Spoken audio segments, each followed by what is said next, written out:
buenas noches, sean todos bienvenidos a una edición más de Hablemos de Ciencia. Esta noche estaremos conversando sobre una nueva convocatoria lanzada recientemente por el CONACYT. La ingeniera Liliana Noguera ya se encuentra con nosotros. Ella es coordinadora del componente Fomento a la Investigación Científica del programa ProCiencias del CONACYT. Ingeniera Liliana, muchas gracias por acompañarnos esta noche. Muy buenas noches, Judith. Buenas noches a toda la audiencia. Es un placer compartir este espacio con ustedes.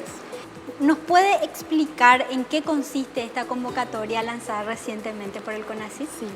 Antes que nada, comentar que este instrumento se enmarca dentro del programa ProCiencia 2, que busca justamente fortalecer las capacidades nacionales en todo lo relacionado a la investigación y desarrollo, eso con la finalidad de aumentar la capacidad productiva y la competitividad y de esa forma mejorar las condiciones de vida de la población. Este programa se compone de 5 componentes, dentro de los cuales se encuentra el componente 1 de fomento a la investigación científica.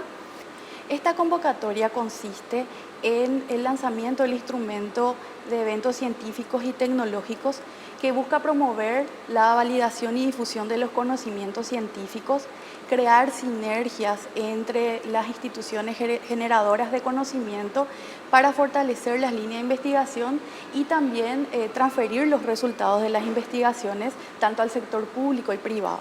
¿Y quiénes pueden participar o presentar las postulaciones a esta convocatoria, Liliana? Son las instituciones del sector público-privado que desarrollan actividades de investigación y desarrollo. Esto debe constar en los estatutos de la institución y un dato no menor es que las propuestas se deben presentar de forma asociada, es decir, debe haber una institución proponente que va a ser la responsable de la ejecución del proyecto y una institución asociada o varias que van a aportar al realce del evento. ¿Cuáles serían las modalidades y el monto máximo para cada evento, Liliana? Sí, la modalidad de eventos es de la forma virtual, híbrido y también presencial. Los montos se diferencian en función a estas modalidades. Para la modalidad presencial tenemos un monto máximo de 100 millones, para la modalidad virtual tenemos un monto máximo de 50 millones y para la modalidad híbrida tenemos un monto máximo de 80 millones. ¿Y cómo pueden hacer las instituciones para postular sus eventos al CONACYT? Sí, las instituciones deben ingresar al sistema de postulación a instrumentos, que es una plataforma digital que utiliza el CONACYT para gestionar todos sus instrumentos. Deben presentar ahí toda la documentación que se les solicita. Una diferencia en otras convocatorias, la diferencia es que ahora nosotros solicitamos la presentación de un perfil del evento en donde se incorporan descripciones generales acerca del evento que se pretende postular. El CONACYT lo analiza y luego se les solicita a las instituciones, aquellas que hayan sido preseleccionadas, que puedan presentar las postulaciones de forma extensa para que puedan ser evaluadas correspondientemente. ¿Y dónde se puede acceder a la guía de bases y condiciones para tener así en extenso los detalles de la convocatoria? Sí, lo publicamos en la página web, en los distintos espacios que el CONACYT provee, también en las redes sociales facilitamos los links de acceso para que las instituciones puedan revisar cuáles son los requisitos para la convocatoria y también en el SPI, una vez que uno ingresa para poder postular a los eventos, tiene ahí la guía de bases y condiciones y los anexos que se solicitan. ¿Algún correo para pedir más información o para hacer consultas? Sí, el correo que disponemos para que las instituciones puedan comunicarse con nosotros es eventosemergentes@conacit.gov.py. Un equipo estará abocado a recibir las consultas y poder responderlas en la brevedad posible. Y para finalizar, Liliane, ¿cuál es la importancia de que las instituciones generen y postulen a este tipo de instrumentos para realizar estos eventos científicos? Sí, la importancia de esta ventanilla radica en que es una oportunidad para que las instituciones puedan crear sinergias entre las instituciones generadoras de conocimiento y que se puedan conformar redes entre investigadores nacionales e internacionales y de esa forma difundir los resultados de las investigaciones. Muchísimas gracias, Liliana, y gracias por acompañarnos esta noche.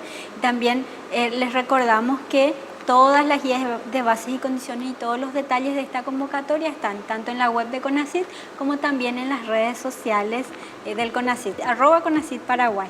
Así que pueden buscar allí toda la información referente a esta nueva convocatoria lanzada por el CONACYT. Vamos a una breve pausa y ya regresamos con más de Hablemos de Ciencia.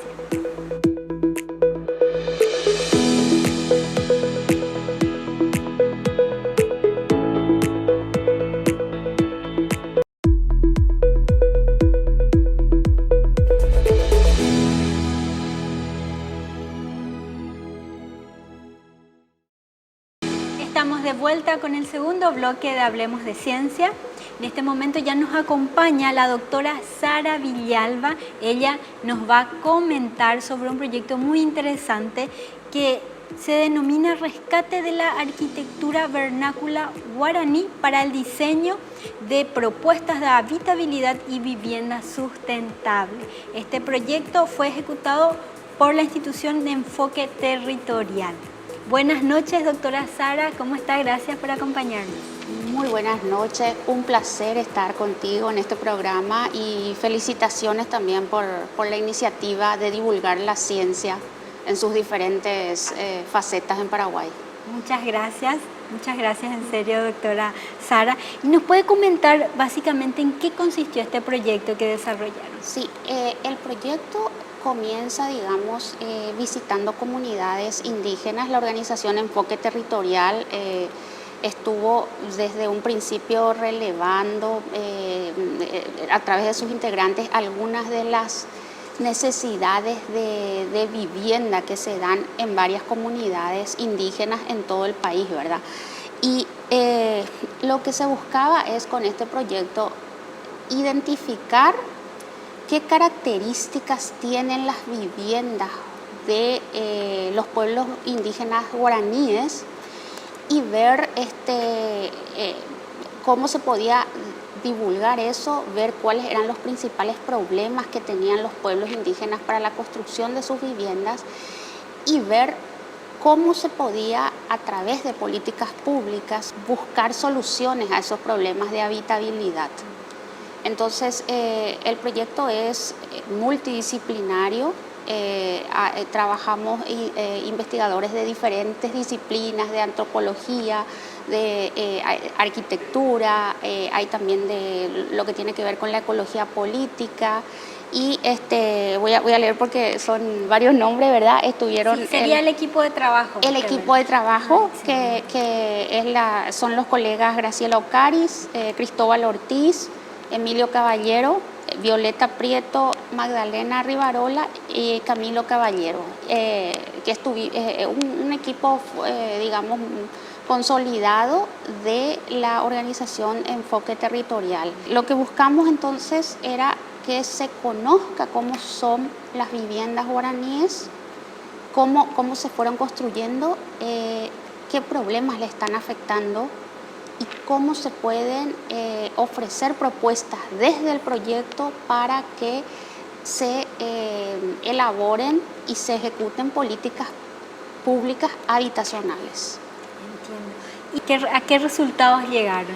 Bueno, primero se trabajó con 15 comunidades indígenas, 15 comunidades de los pueblos Paita Uterá, Mbga Guaraní y Abá Guaraní. En 5 departamentos, en Caguazú, en Canindeyú, en San Pedro, en Amambay y Concepción. Con este trabajo lo que se buscó es una observación de las comunidades, entrevistar a los líderes, a los pobladores y ver primero cómo están construidas las casas, porque las casas en las comunidades guaraníes tienen una disposición que tienen que ver con sus actividades culturales, religiosas, de la vida social. Entonces, ver cómo era eso y ver qué necesidades estaban teniendo en base a eso. A eso se le podría denominar arquitectura vernácula. Exactamente. La arquitectura vernácula es la arquitectura que se dice usualmente es la arquitectura sin arquitectos, porque lo que implica es que una determinada comunidad o un grupo de humanos para construir viviendas busca materiales del entorno. Entonces las casas, las viviendas están totalmente adaptadas al clima, usan los recursos que tienen a mano, al paisaje, y los pueblos indígenas tienen esas prácticas, ¿verdad? De construir las casas de acuerdo a lo que tienen en el entorno. Eso implica utilizar la madera de los árboles que hay en el entorno, las plantas que hay en el entorno y, como decía, la disposición de las construcciones de manera que eso facilite su interacción social y también ciertos rituales. Porque esto implica también construcción no solamente de viviendas, sino de los lugares sagrados, que son como los templos donde cada comunidad tiene sus prácticas rituales religiosas. Y después, por supuesto, entran también ya con las pautas nuevas, ¿verdad? Entra la escuela, entran puestos de salud y cuestiones como esas. Pero originalmente, sí o sí, las viviendas, los espacios de socialización y este espacio de ritual religioso. Y durante las entrevistas y las visitas a estas 15 comunidades, ¿qué fue qué información fueron recolectando? Sí, bueno, primero, como decía, ¿qué materiales utilizan? Por ejemplo, cómo se construye la parte de las vigas, es decir, de qué maderas utilizan, por qué utilizan esa madera y no otra, cómo utilizan las lianas o cosas así para hacer los atados, qué se usa en el techo, de qué se hace el piso. Y uno de los principales problemas que están teniendo es que las prácticas extractivas, es decir, se deforesta desde fuera y está habiendo una escasez de materiales, de materia prima para la construcción de sus viviendas. Ese es un problema, porque la forma en que ellos construyen sus viviendas está adaptada al medio ambiente en el que ellos están. Entonces, por algo ya la naturaleza, digamos, coloca esos elementos, y cuando faltan esos elementos es cuando empieza a haber carencia de materiales y ya no hay suficiente madera, o hay una madera que no es durable, entonces las viviendas no duran todos los años que tienen que durar, o no tienen suficiente paja, entonces tienen que reemplazar con otros materiales que no son suficientemente buenos. Y también suele ocurrir que cuando hay, digamos, proyectos o programas para construcción de vivienda, no siempre se tienen en cuenta esas necesidades o esas, ¿cómo diríamos?, esos condicionantes del entorno. Claro. Y eso es lo que se quiere evidenciar y incluirlo en las políticas públicas para que cuando se realicen este tipo de gestiones o de trabajo en las comunidades se pueda tener en cuenta esta realidad de la comunidad. Exactamente. Lo que se buscó entonces con este proyecto es mostrar, cómo se construyen estas viviendas indígenas. No hay estudios anteriores sobre este tema desde esta perspectiva y sí hay, pero históricos, de lo que fue hace 100 años o de lo que fue pero lo que es actual no hay. Este es un estudio en ese sentido exploratorio y pionero, digamos. Y por otro lado, es visibilizar ese problema de extractivismo, porque ese problema de extractivismo no solamente afecta a las comunidades indígenas, también afecta a las comunidades campesinas y por ende afecta a todo el país, ¿verdad? Porque si no se pueden también, cultivar, no se puede conseguir materia prima para muchas cosas, eso va teniendo como una cadena, ¿verdad?, que repercute en toda la sociedad, ¿verdad? Entonces, eso por un lado, y por otro lado se presentó una propuesta arquitectónica completa en base a las necesidades de las comunidades para que si el Estado en algún momento las reparticiones correspondientes van a construir viviendas en esta comunidad indígena, ya tienen hasta los planos, la maqueta, todo. Un plano para poder trabajar en base a eso. Todo, y por qué tiene que ser así, y qué materiales se tiene que usar, y porque eso es lo que se recolectó en base a las entrevistas, a talleres que se hicieron con los indígenas. Ellos mismos dibujaban, explicaban dónde tenía que estar ubicado y por qué tenía que estar ubicado así. O sea, no responde a necesidades propias. No es como decir, bueno, porque a mí se me ocurre acá, no porque queda lindo, no, es que tiene su razón de ser. De acuerdo a la necesidad de la comunidad. De la comunidad y a las prácticas que ellos van teniendo, y esto, el proyecto tiene como resultado esa propuesta arquitectónica. Y esto está plasmado en un libro. Sí. ¿Cómo acceder a este material, doctora? Sí, este material está completo en la página del CONACYT, justamente en el repositorio que tienen de los diferentes proyectos, y también se encuentra en la página de Enfoque Territorial, que es la organización que trabajó que ejecutó este proyecto. Y también se han entregado diferentes materiales a algunas instituciones públicas. Excelente. Entonces, Sí. para acceder a los resultados de este proyecto, se puede ingresar a la página del CONACYT, a datos abiertos, o también a la página de Enfoque Territorial y descargar de manera gratuita el material. Totalmente, y también hay un video breve donde se explica y se muestra el plano, incluso en 3D, ¿verdad?, de cómo están ubicadas las casas, o sea, cuál es la propuesta de esto. Y es importante, tuvimos en cuenta muy especialmente la participación de las comunidades, porque para que el Estado o cualquier otra organización ejecute proyectos que les involucren, se tiene que tener en cuenta su derecho a la consulta y su derecho a la participación. Justamente sobre eso, Sara, ¿cuál fue el impacto en las comunidades indígenas en las que fueron de desarrollar este proyecto con ellos y con la participación de toda la comunidad? Sí, y por un lado le genera, ¿cómo diríamos?, esperanza, ¿verdad? Porque se les escucha, porque se les pregunta cómo quieren, porque han tenido, como decían, algunas malas experiencias de que van y les proponen, le vamos a construir tal, y no les pregunta cómo tiene que ser, cómo quieren, qué materiales tienen que tener, y resulta que después no se adapta a las necesidades, o incluso en algunos casos, eso dicen en la investigación, porque hemos comprobado in situ, las viviendas tienen fallas muy grandes y no son habitables. Entonces, por un lado también eso muestra que falta mayor planificación y mayor involucramiento de las comunidades a la hora de presentar estas propuestas habitacionales. Doctora Sara, para contactar con el equipo de investigadores, para seguir conversando de esto, ¿cómo podemos hacer? Con Enfoque Territorial o conmigo, que ya tienen el contacto. Sí, y para algunos arquitectos o algunas personas que puedan tener interés en seguir más de cerca con el trabajo que ellos realizaron o que Enfoque Territorial realizó, entonces directamente con la organización Enfoque Territorial, y el material donde están los resultados de este trabajo ya está en la página web, tanto de Enfoque Territorial como en la página web del CONACYT también.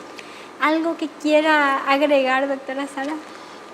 Que es importante considerar para todos como ya estuve diciendo, los proyectos o propuestas de políticas públicas en general para con pueblos indígenas, considerar el derecho a la participación y el derecho a la consulta de estos pueblos indígenas, que esto ya está estipulado en instrumentos internacionales como el Convenio 169, y Paraguay es signatario y ha ratificado ese convenio.